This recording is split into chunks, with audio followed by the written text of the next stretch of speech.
Good morning, students. Welcome at the online providing portal of academic physics.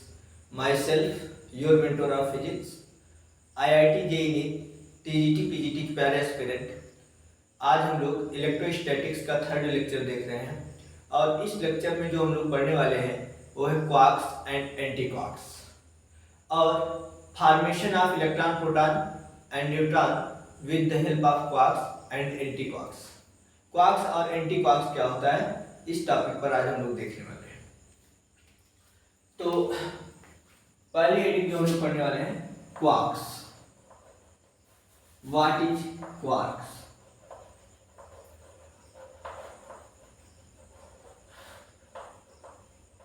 अभी तक बच्चों हम लोग ये जानते थे कोई एटम है तो इलेक्ट्रॉन प्रोटॉन न्यूट्रॉन से मिलकर बना होता था। न्यूक्लियस होता था, न्यूक्लियस में प्रोटॉन और न्यूट्रॉन होते थे और बाहर इलेक्ट्रॉन चक्कर लगाते थे। बाहर इलेक्ट्रॉन क्या करते थे, वैलेंस शेल वगैरह में चक्कर लगाते। ठीक, इस तरह से फॉर्मेशन आप लोग क्या पढ़े थे, एटम। और हम लोग ये जानते थे अभी तक कि इलेक्ट्रॉन प्रोटॉन न्यूट्रॉन से छोटे पार्टिकल नहीं, बट आज ये सीखने की कोशिश करेंगे कि इलेक्ट्रॉन प्रोटॉन न्यूट्रॉन खुद क्वार्क्स पार्टिकल से मिलकर बने होते हैं। लेकिन ये बात है कि electron proton neutron individually exist कर सकते हैं, बट क्वार्क्स पार्टिकल कभी इंडिविजुअली एग्जिस्ट नहीं करते हैं। क्वार्क्स पार्टिकल हमेशा ग्रुप में एग्जिस्ट करते हैं, यानी कि जैसे एक प्रोटॉन है तो प्रोटॉन कितने क्वार्क्स पार्टिकल से मिलकर बना है वो सब एक साथ होंगे। अगर हम लोग चाहें कि उन क्वार्क्स को अलग करके एग्जिस्ट करा दें तो ये पॉसिबल नहीं। क्वार्क्स होता क्या है? क्वार्क्स बहुत स्मॉलेस्ट पार्टिकल्स होते हैं जिस पर फ्रैक्शनल चार्ज होते हैं। फ्रैक्शनल चार्ज वो भी किसके फ्रैक्शनल चार्ज, जो इलेक्ट्रॉनिक चार्ज होता है E 1.6 × 10⁻19 कूलम, उसके फ्रैक्शन में चार्ज होते हैं। E/3, 2E/3, -E/3, इस तरह से क्वार्क्स पार्टिकल पर चार्ज होते हैं। अलग अलग क्वार्क्स पार्टिकल पर अलग अलग इस तरह से चार्ज फ्रैक्शन में होते हैं। और ये क्वार्क्स पार्टिकल कभी इंडिविजुअली एग्जिस्ट नहीं करते कि केवल एक क्वार्क्स पार्टिकल कहीं रखा गया है, तो ये पॉसिबल नहीं है। हमेशा वो 2-3 के फॉर्म में रहेगा, 2-3 के ग्रुप में रहेगा। बात समझ में आएगी? चलिए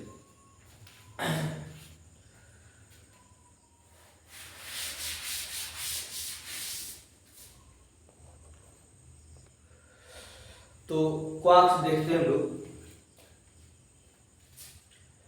quarks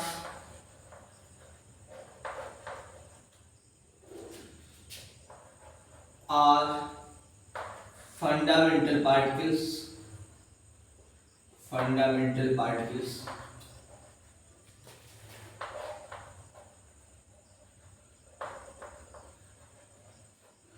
which has fraction of charges. जिस पर कितने चार्ज होते हैं, फ्रैक्शन ऑफ चार्जेस होते हैं। Which has fraction of charges. Quarks पर टोटल कितना चार्ज होता है, फ्रैक्शन में चार्ज होता है। और ये कैसे पार्टिकल है, फंडामेंटल, बट ये इंडिविजुअली एग्जिस्ट नहीं करते। जैसे इलेक्ट्रॉन प्रोटॉन इंडिविजुअली एग्जिस्ट करता है, बट ये इंडिविजुअली एग्जिस्ट नहीं करते। और इसको फ्रैक्शन ऑफ चार्ज होगा, यानी E के फ्रैक्शन में चार्ज होगा। E/3, 2E/3, इस तरह से चार्ज होगा।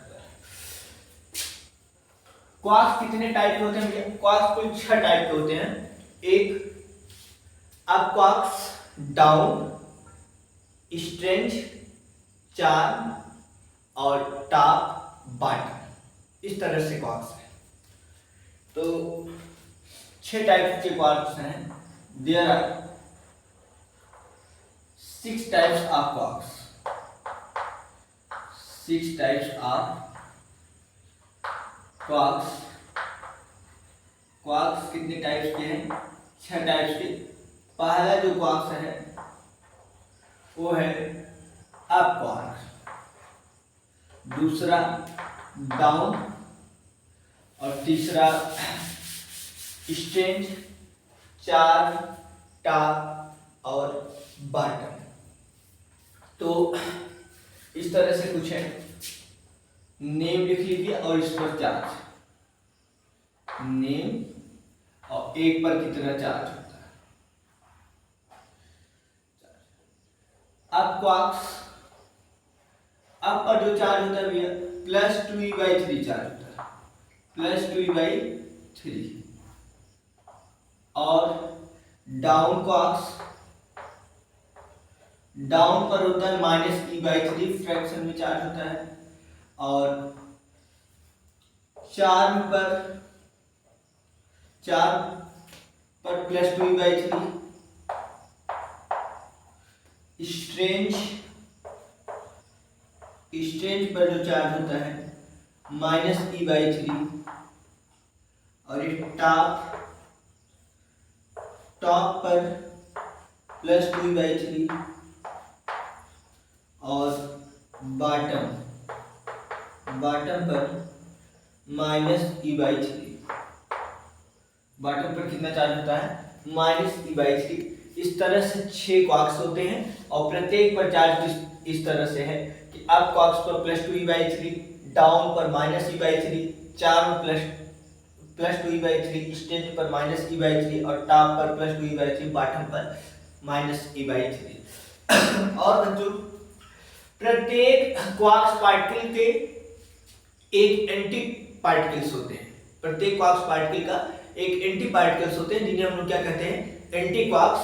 और उनके नाम कुछ इस तरह से होते हैं anti up, anti down, anti charge, anti strange, anti top and anti bottom. तो इसी बात को लिखिए, ईच क्वार्क्स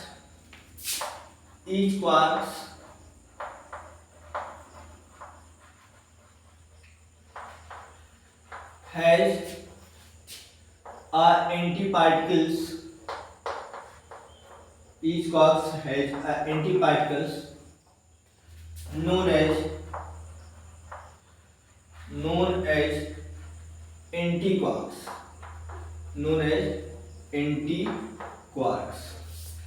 सभी क्वार्क्स के एक एंटी पार्टिकल होते हैं जिन्हें हम लोग एंटी क्वार्क कहते हैं। उनके नेम कुछ इस तरह से होते हैं, एंटी अप, यानी अप का जो एंटी क्वार्क्स होगा anti up, anti down, anti charge, anti strange, anti top, anti bottom.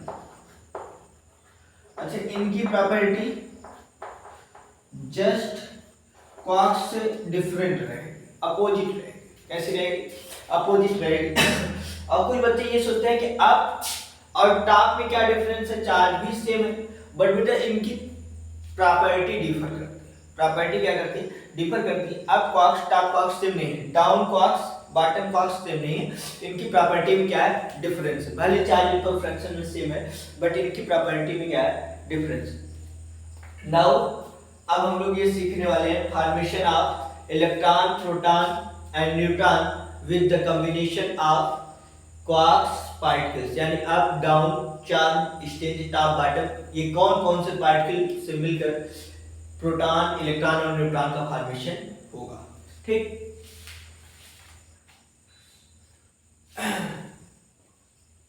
तो अब हम लोग पढ़ेंगे formation of electron, proton and neutron.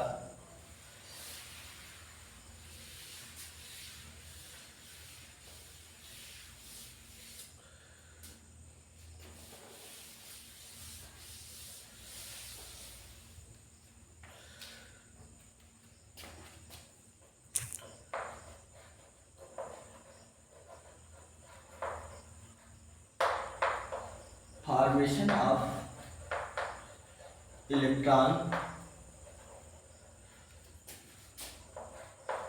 proton and neutron. Formation of electron, proton and neutron.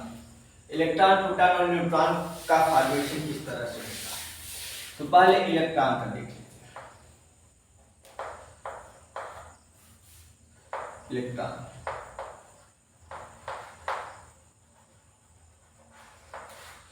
Electron जो होता है भैया 3 डाउन पार्टिकल से मिलकर बना होता है। इससे बना होता है 3 डाउन पार्टिकल से मिलकर बना होता है। ये मान लीजिए एक डाउन पार्टिकल है, दूसरा डाउन पार्टिकल और एक तीसरा डाउन क्वार्क्स पार्टिकल। ये 3 डाउन क्वार्क्स से मिलकर बना होता है। ईच डाउन क्वार्क्स के पास जो चार्ज होता है -e/3 होता है।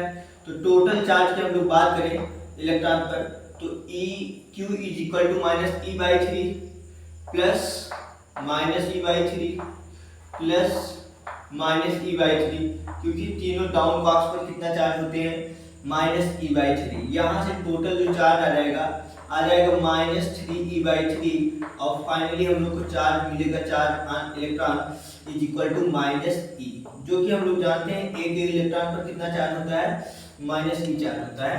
यानी कि जो इलेक्ट्रॉन होता है 3 डाउन क्वार्क्स पार्टिकल से मिलकर बना होता है। Now we have to see proton, formation of proton. Proton कैसे बने होते हैं भैया? प्रोटॉन 2 अप क्वार्क्स होते हैं और एक डाउन क्वार्क्स, यानी कि अप क्वार्क्स 2 और एक डाउन क्वार्क्स। 2 अप क्वार्क्स से मिलकर बना होगा तो टोटल चार्ज हम लोग देखेंगे तो एक अप क्वार्क्स पर 2e/3 होता है, 2e/3 चार्ज, प्लस दूसरे पर भी 2e/3 और एक डाउन क्वार्क्स है इस पर -e/3। ओवरऑल जो टोटल चार्ज आ जाएगा वो इस पर आ जाएगा 4e - 3e/3, यानी इस पर प्लस का e चार्ज आ जाएगा। कितना चार्ज आ जाएगा? प्लस का e। नाउ हम लोग देखेंगे formation of neutron. Formation of neutron, neutron किस तरह से बने होंगे? न्यूट्रॉन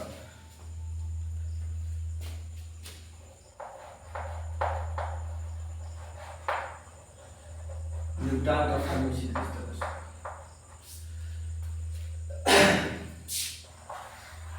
न्यूट्रॉन जो होता है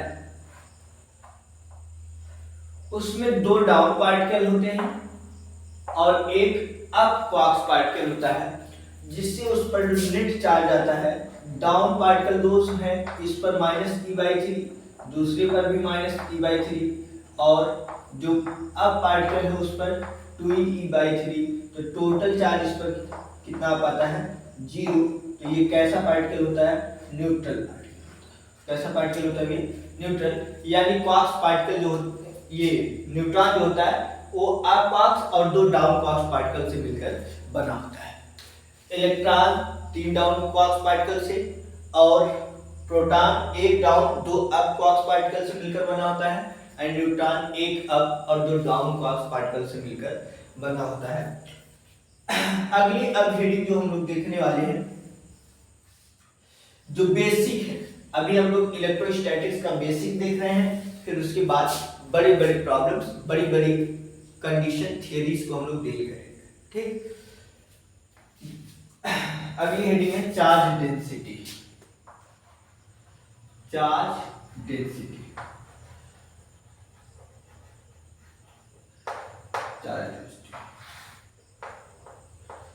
चार्ज डेंसिटी क्या होता है? Distribution of charge. चार्ज किस तरह से डिस्ट्रीब्यूट हुआ है, किस अमाउंट में, किस रेशियो में, वही क्या कहलाता है? Charge density. तो चार्ज डेंसिटी को 3 तरीके से डिफाइन किया गया है कि अगर खाली सरफेस पर चार्ज है तो सरफेस चार्ज डेंसिटी, वॉल्यूम में पूरा चार्ज है जैसे स्फीयर वगैरह है पूरा उसके अंदर चार्ज भरा है तो वॉल्यूम चार्ज डेंसिटी, और कोई पतला वायर है, खाली वायर के अलांग चार्ज है तो कैसी चार्ज डेंसिटी है?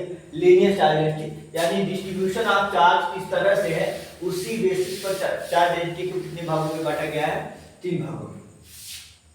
On the basis of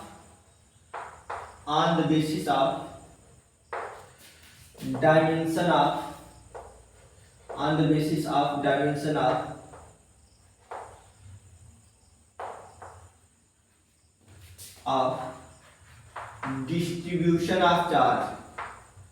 distribution of charge,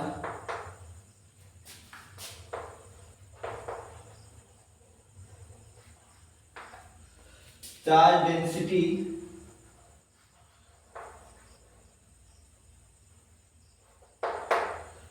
is divided into three parts.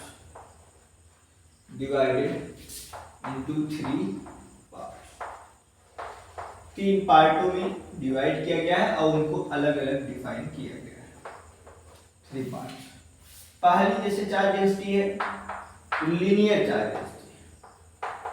Charge density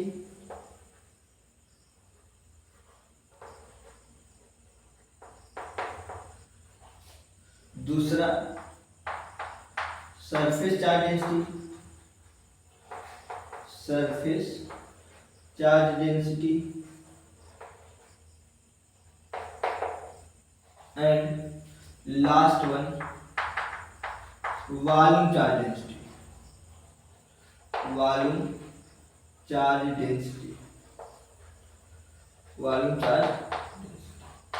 बात समझ में आई? तो लीनियर चार्ज डेंसिटी क्या होता है, सरफेस चार्ज डेंसिटी क्या है और वॉल्यूम चार्ज डेंसिटी क्या है, इनको अब हम लोग देखेंगे बारी बारी से। बच्चों जब कोई तार, पतला तार, कोई तार है खाली उस पर चार्ज है, तो जो चार्ज पर यूनिट लेंथ है यानी यूनिट लेंथ पर 1 मीटर की लंबाई पर जितना भी चार्ज उपस्थित है उसको हम लोग क्या बोलते हैं, लीनियर चार्ज डेंसिटी। और जब कोई शीट हो जिसमें खाली सरफेस एरिया है या कोई हालो स्फीयर है उसके खाली सरफेस पर चार्ज है, तो चार्ज पर unit area is known as surface charge density. और वॉल्यूम चार्ज डेंसिटी क्या है, वॉल्यूम चार्ज डेंसिटी जब पूरा 3 डायमेंशनल और नॉन कंडक्टिंग बॉडी हो यानी पूरा वॉल्यूम में चार्ज हो तब के लिए क्या डिफाइन होता है, वॉल्यूम चार्ज डेंसिटी, चार्ज पर unit volume is known as volume charge density. ये किन के लिए डिफाइन होते हैं उसको देखिए।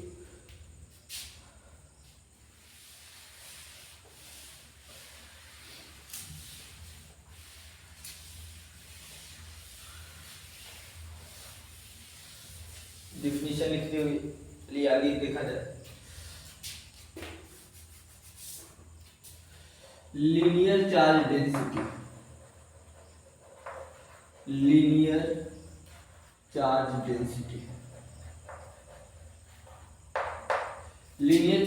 क्या है, लैम्डा किससे रिप्रेजेंट किया जाता है, लैम्डा से। लीनियर चार्ज डेंसिटी को लैम्डा से रिप्रेजेंट करते हैं। क्या डेफिनेशन इसकी है, चार्ज पर unit length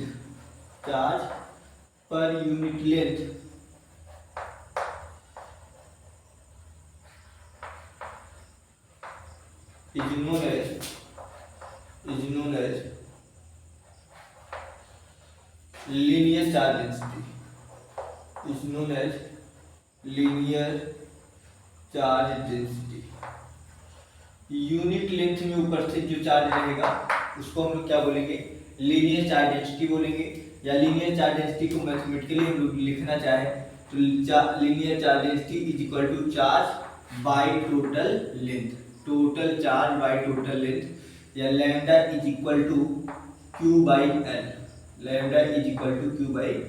L, linear charge density. इसका यूनिट क्या होगा, यूनिट ऑफ लैम्डा का यूनिट क्या है, लीनियर चार्ज डेंसिटी का। तो चार्ज का तो हो गया कूलम, चार्ज का यूनिट हो गया कूलम और लेंथ का मीटर, कूलम पर मीटर। अगर डायमेंशन लिखना चाहें हम लोग, डायमेंशन ऑफ लैम्डा,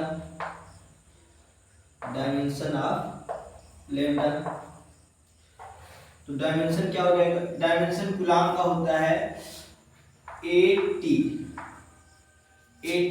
और बाई मीटर है तो मीटर का यल इनवर्स हो जाएगा, तो यल पावर -1 80 या l पावर -1 t ऐसे लिख सकते।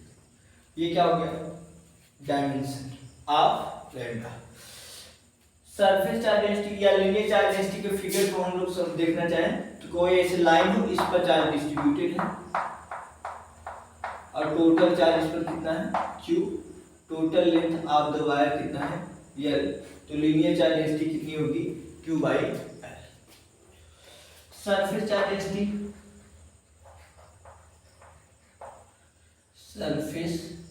Charge density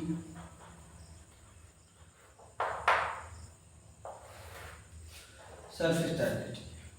surface charge density को हम लोग सिग्मा से रिप्रेजेंट करते हैं। किससे रिप्रेजेंट करते हैं भैया? सिग्मा से।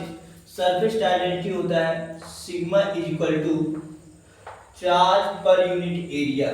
चार्ज पर यूनिट एरिया। इसकी डिफिनीशन हम लोग देखना चाहें तो डिफिनीशन इसकी यहां से देख सकते हैं।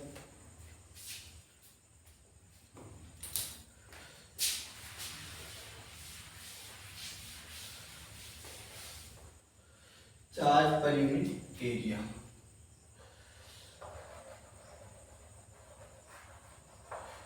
चार्ज पर unit area is known as surface charge density. Charge per unit area is known as surface charge density. मान लीजिए कोई सरफेस है और इस पर चार्ज इस तरह से डिस्ट्रीब्यूटेड है।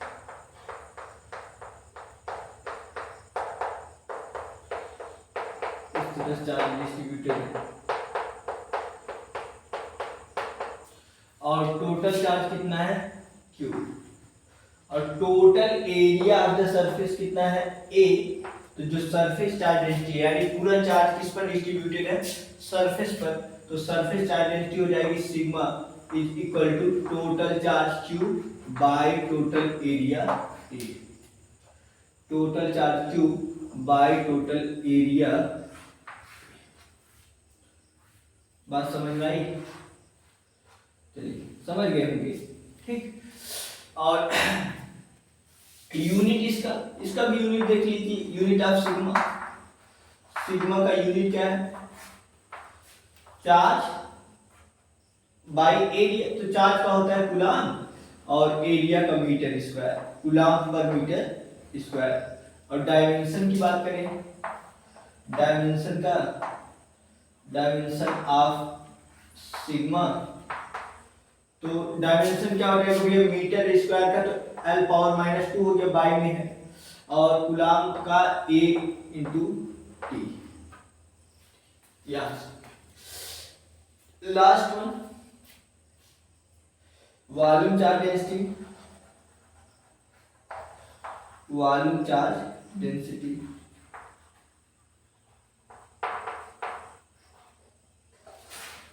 वॉल्यूम चार्ज डेंसिटी रो से रिप्रेजेंट करते हैं। किससे रिप्रेजेंट करते हैं?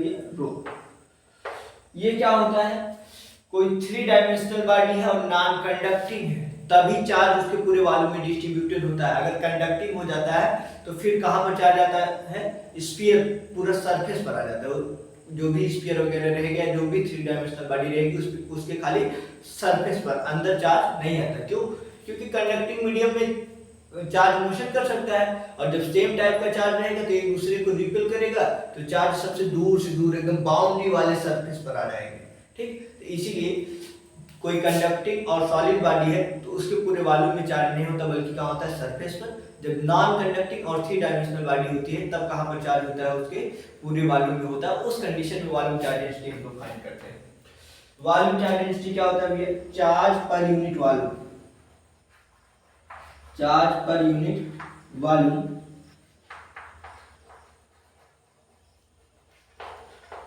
is known as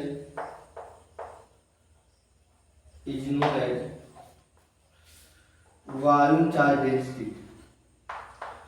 is known as volume charge density। Charge पर यूनिट वॉल्यूम क्या होता है? Volume charge density. और वॉल्यूम चार्ज डेंसिटी जो रो होता है, रो जब कोई 3 डायमेंशनल और नॉन कंडक्टिंग बॉडी होती है, कैसी होती है? 3 डायमेंशनल और नॉन कंडक्टिंग बॉडी और पूरे वॉल्यूम में चार्ज होता है, पूरे वॉल्यूम में चार्ज होता है, तब के केस में क्या होता है? वॉल्यूम चार्ज डेंसिटी होती है total charge by volume. Total charge by volume,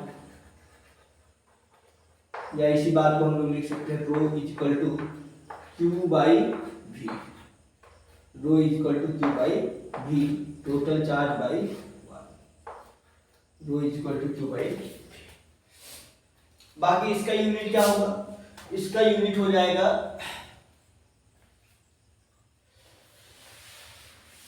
coulomb पर मीटर क्यूब, क्योंकि चार्ज का कूलाम और वॉल्यूम का मीटर क्यूब। यहां से हो जाएगा इसका unit, unit of rho, unit of रो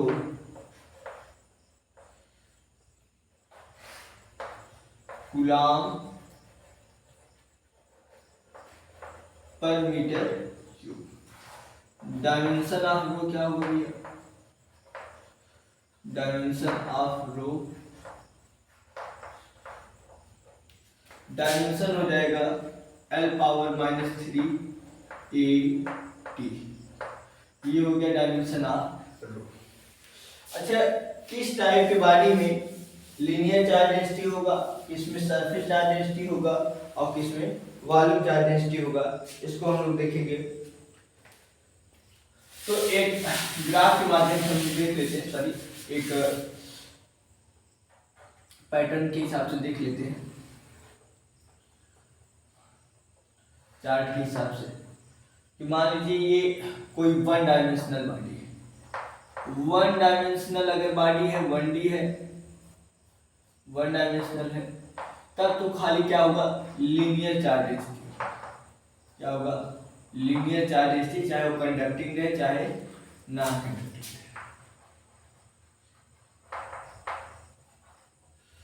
और टू डायमेंशनल बॉडी है, टू डायमेंशनल बॉडी है, चाहे कंडक्टिंग है चाहे नॉन कंडक्टिंग है, वो कैसा होगा, सरफेस चार्ज डेंसिटी होगा, सरफेस चार्ज डेंसिटी उस पर होगा, चाहे कंडक्टिंग हो चाहे non conducting.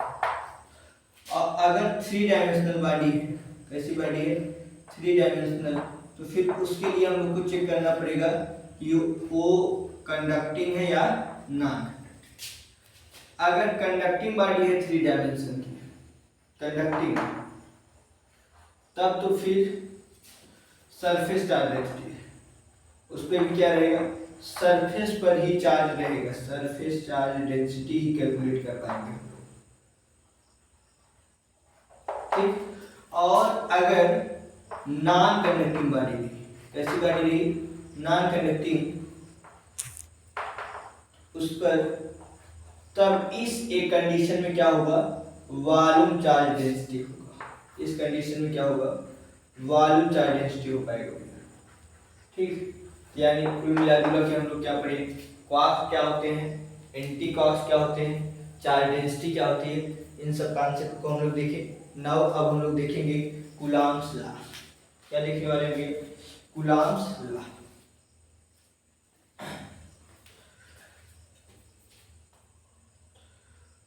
Coulomb's law,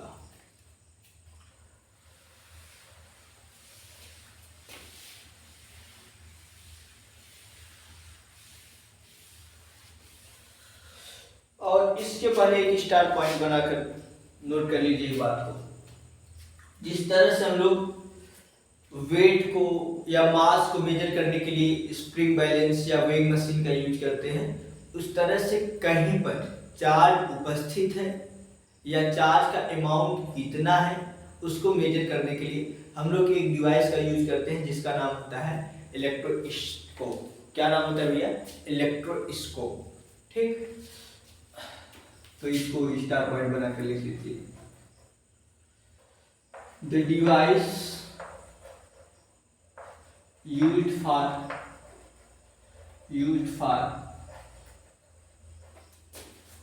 checking presence of charge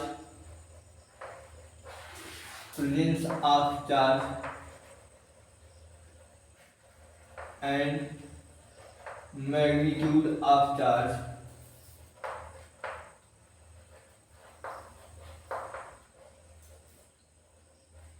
is known as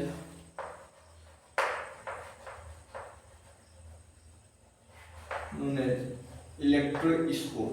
क्या नाम है भैया, इलेक्ट्रोस्कोप। ऐसी डिवाइस जो चार्ज को मेजर करती है और चार्ज के प्रेजेंस को बताती है, उसे हम लोग क्या कहते हैं, इलेक्ट्रोस्कोप कहते हैं। क्या नाम है डिवाइस का, इलेक्ट्रोस्कोप। नाउ अब हम लोग इलेक्ट्रोस्टैट की जो मेन हेडिंग है उस पर चलेंगे। उस हेडिंग का नाम है कूलाम्स लॉ। कूलाम का नियम क्या है? कूलाम का नियम क्या है बच्चों? अगर दो चार्ज हों, दो स्टैटिक पॉइंट चार्ज हों, दो चार्जों को स्थिर कंडीशन में रखा गया हो, तो उनके बीच में हमेशा एक आकर्षण या प्रतिकर्षण बल लगता है। लेकिन चार्ज कैसे होने चाहिए? बिंदु के समान, पॉइंट चार्ज, बहुत छोटे छोटे चार्ज हो, स्फेरिकल चार्ज हो, उनको कुछ फाइनाइट डिस्टेंस पर स्टैटिक कंडीशन में रखा गया है, तो उनके बीच में हमेशा आकर्षण या प्रतिकर्षण बल लगता है। इसी के बारे में कूलाम्स ने बताया था। तो इसी लॉ को क्या कहते हैं? Coulombs law. कूलाम्स ने किसके बारे में बताया भैया? कि दो स्टैटिक पॉइंट चार्ज रहेंगे, तो उनके बीच में हमेशा एक अट्रैक्टिव या रिपल्सिव फोर्स लगेगा, और डिपेंड करेगा अगर दोनों चार्ज सेम नेचर के हैं तो रिपल्सिव फोर्स लगेगा, और दोनों चार्ज अपोजिट नेचर के हैं तो कैसा फोर्स लगेगा? अट्रैक्टिव फोर्स लगेगा। बाकी जो फोर्स लगेगा वो फोर्स का मैग्नीट्यूड कैसा होगा उसके बारे में कूलाम्स ने बताया। कूलाम्स लॉ क्या होता है? The force of interaction, the force of interaction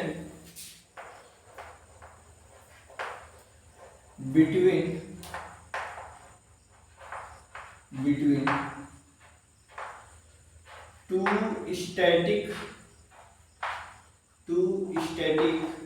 static होने चाहिए, और कैसे होने चाहिए भैया? Point charge, two static. The force of interaction, मतलब इंटरेक्शन का मतलब अट्रैक्शन या रिपल्सन दोनों हो सकता है। The force of interaction between two static point charges is directly proportional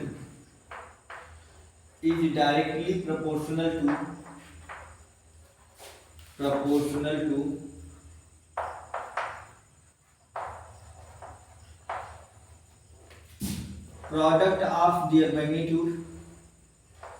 product of their magnitude,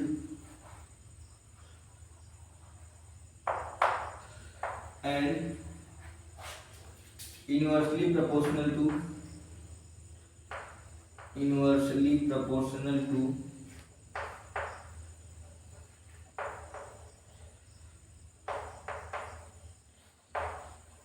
square of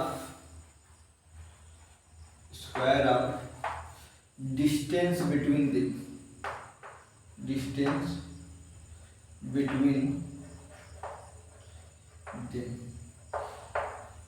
इसके अकॉर्डिंग भैया अगर दो स्टैटिक पॉइंट चार्ज, दो पॉइंट चार्जेज हो, स्थिर कंडीशन में हो, तो उनके बीच में एक फोर्स ऑफ इंटरेक्शन लगेगा, जो कि क्या होगा? दोनों चार्जों के प्रोडक्ट के डायरेक्टली प्रोपोर्शनल होगा, और जो बीच की डिस्टेंस होगी उसके स्क्वायर के इनवर्सली प्रोपोर्शनल। यानी चार्जों का प्रोडक्ट बढ़ेगा तो फोर्स बढ़ेगा, बाकी बीच की सेपरेशन बढ़ेगी तो फोर्स घटेगा। यानी कि कुल मिला जुला के हम लोग कहना चाहें कि एक ये चार्ज है और दूसरा पॉइंट चार्ज ये, एक का चार्ज Q1 और दूसरे का चार्ज Q2 ले लें, और इनके बीच की सेपरेशन ले लें R। बीच की सेपरेशन कितना ले लें? R। तो जो इनके बीच में फोर्स लगेगा अकॉर्डिंग टू कूलाम्स लॉ के अकॉर्डिंग क्या होगा? अकॉर्डिंग टू कूलाम्स लॉ,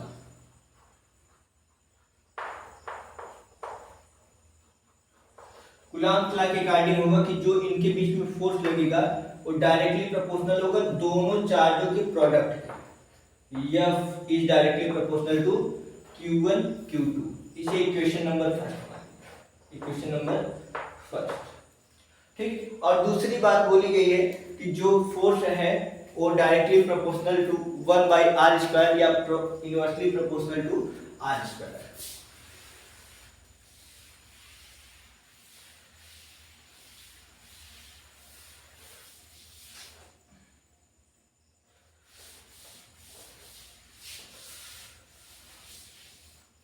यहां से हो जाएगा F is directly proportional to 1/r²। R square.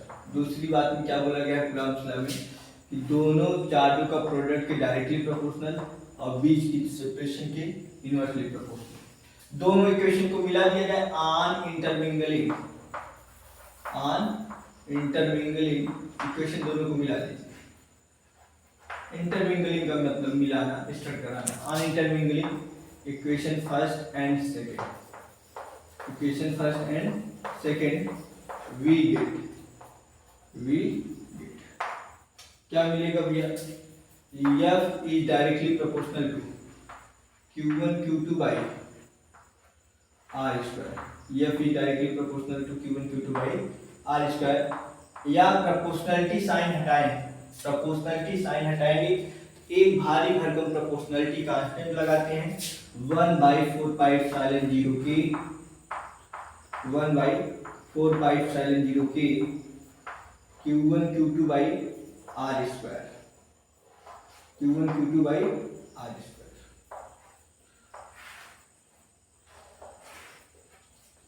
जहां पर वेयर 1/4 पाई एप्सिलॉन 0 क्या है भैया, किसी एक मीडियम के लिए पूरी चीजें कांस्टेंट है, 1/4 पाई एप्सिलॉन 0 के प्रोपोर्शनलिटी कांस्टेंट है। क्या है, प्रोपोर्शनलिटी कांस्टेंट, प्रोपोर्शनलिटी कांस्टेंट। बाकी इसकी जो वैल्यू होती है, अगर खाली हम लोग 1/4 पाई एप्सिलॉन 0 की बात करें तो k का मान मीडियम के अनुसार बदलता रहता है। कौन सा मीडियम है, तो हम लोग एयर की बात करें या वैक्यूम की बात करें तो उसके लिए k कितना होता है, 1 होता है। एयर के लिए लगभग 1 होता है, ठीक। तो उसके लिए 1/4 पाई एप्सिलॉन 0 का मान कितना होता है, 9 × 10⁹। और यहाँ पर 9 × 10⁹ न्यूटन मीटर स्क्वायर पर कूलम्ब स्क्वायर। बाकी एप्सिलॉन 0 की खाली बात करें, एप्सिलॉन 0 क्या है, एप्सिलॉन 0 का नाम है permittivity of free space, permittivity of